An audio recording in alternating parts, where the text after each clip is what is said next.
The Holy Gospel according to St. Matthew, the 2nd chapter. Glory to you, Lord. Now after the Magi had left, an angel of the Lord appeared to Joseph in a dream and said, "Get up, take the child and his mother, and flee to Egypt, and remain there until I tell you. For Herod is about to search for the child to destroy him." Then Joseph got up, took the child and his mother by night, and went to Egypt, and remained there until the death of Herod. This was to fulfill what had been spoken by the Lord through the prophet, "Out of Egypt I have called my son." When Herod saw that he had been tricked by the wise men, he was infuriated, and he sent and killed all the children in and around Bethlehem who were 2 years old or under, according to the time that he had learned from the wise men. Then was fulfilled what had been spoken through the prophet Jeremiah. A voice was heard in Ramah, wailing and loud lamentation, Rachel weeping for her children. She refused to be consoled, because they are no more. When Herod died, an angel of the Lord suddenly appeared in a dream to Joseph in Egypt, and said, "Get up, take the child and his mother, and go to the land of Israel, for those who were seeking the child's life are dead." Then Joseph got up, took the child and his mother, and went to the land of Israel. But when he heard that Archelaus was ruling over Judea in place of his father Herod, he was afraid to go there. And after being warned in a dream, he went away to the district of Galilee. There he made his home in a town called Nazareth, so that what had been spoken through the prophets might be fulfilled. He will be called a Nazarene. The Gospel of the Lord. Praise to you, O Christ. Well, during the days in and around Christmas, most of us hope for and expect our lives and the life of the world around us to be filled with days of peace and joy. Maybe because the sound of the angels from Christmas Eve is still ringing in our ears, and we remember those songs of peace and goodwill towards all. We kind of would like it if we had just a few days where the world actually was like that. And yet, as I open my newsfeed, there are the same stories of murder and tragedy and political intrigue as there are at any other time of the year. People around me who want to feel comfort and joy instead feel more intensely the loss or the absence of a loved one. And sometimes the quiet of these days isn't so much the peace of God as it is the absence of all the frenetic getting ready for Christmas. And maybe it's even the beginning of the post-holiday Monday. It all seems particularly out of place during Christmas time. And even though I know better, somehow I feel like it shouldn't be like this. And so I come to church, and I hope that I can re-immerse myself in the songs of the angels and the silent nights and the beauty of the manger scenes. And instead I get this reading from Matthew about the murder of innocent children and the political intrigue of King Herod and all of this kind of stuff. In fact, today's reading is the majority of Matthew's story about the birth and the infancy of Jesus. In Matthew's Gospel, if you can remember back to a week ago, and I barely can, there's one verse that kind of talks about the birth of Jesus. Jesus was born, and Joseph named him Jesus. That's it. And then, the wise men, these pagan astrologers, they see a star, and they start to follow the star from the east to come to visit Jesus. But on the way, they stop in Jerusalem, and they ask King Herod where it is that they might find this new important person whose star they've seen in the sky. And it's that meeting that sets up the story that I just read in today's Gospel reading. Today's story is really the all-too-familiar story of political intrigue.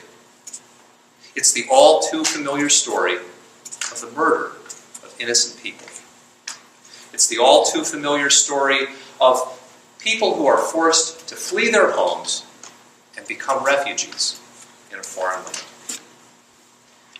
And because it is so familiar, because it's so much like what we hear each and every day, it feels so out of place at Christmas. And yet, this is the only story, really, that Matthew tells about the birth of Jesus. It's the only story of his childhood. Why does Matthew tell this story? What's the point? Well, among the other reasons, Matthew probably tells the story this way because he wants to show us that when Jesus enters the world, it's God's way of showing us that God is interested in actually being part of our real world, not the fantasy world that we so often want to immerse ourselves in, the fantasy world that's portrayed on our Christmas cards. Matthew makes it clear that Jesus enters a world full of petty puppet kings like Herod who would kill anybody to stay in power. Now, it comes as a surprise to many people that we really don't know much about many of the historical figures that we read about in the Bible outside of the Bible. There's just not a lot of records from 2,000 years ago, but King Herod is an exception to that rule. We actually know quite a bit about Herod. The first century Jewish historian Josephus writes that while he doesn't know anything about Herod murdering children in Bethlehem, he does know about Herod murdering his own sons. He killed off 2 or 3 of his own sons because he thought that maybe they were plotting to get his throne. And he's only a puppet for the Romans anyway, so he's very, very insecure, but he'd kill his own sons. He killed his favorite wife because he thought his wife was messing around on him. So Herod basically would kill anybody. And this is the world into which Jesus is born. It's the real world that we live in each and every day. Matthew maybe tells the story this way because he wants to make it clear that when Jesus shows up in the world, it's God's way of showing that, ironically, sometimes evil and violence in the world are a sign of God's presence, not God's absence. That seems counterintuitive because many times when something really bad, horrible happens in the world, people immediately say, well, where's God? Why isn't God preventing that? Why is this evil happening here? God must be absent. But see, here's what happens in this story. These pagan astrologers, they show up and they say, we've seen a star. Somebody important has been born. They really don't know anything about God doing anything. So Herod calls in the biblical scholars and he says, what's this all about? And they say, we don't know anything about a star either, but it must be a sign of the Messiah. It must be a sign of God doing something new in the world. And while the wise men don't associate what's happening with God, Herod does. He knows that God is doing something in the world, something new, something powerful, something important, and he does not like it. He's willing to do unspeakably horrible things to stop what God is doing. And that evil and violence is specifically because he does know that God is present in the world. And sometimes that's the way it still is for us. Why does evil and violence pop up? Sometimes because God motivates somebody to stand up for the rights or the protection of somebody else. And that's the thing that causes some power base to decide, we got to stop this. That's why the tanks roll. That's why people get murdered. Because somebody decides to be God's instrument in the world and say, this evil, this exploitation has to stop. That's the kind of world that Jesus shows up in.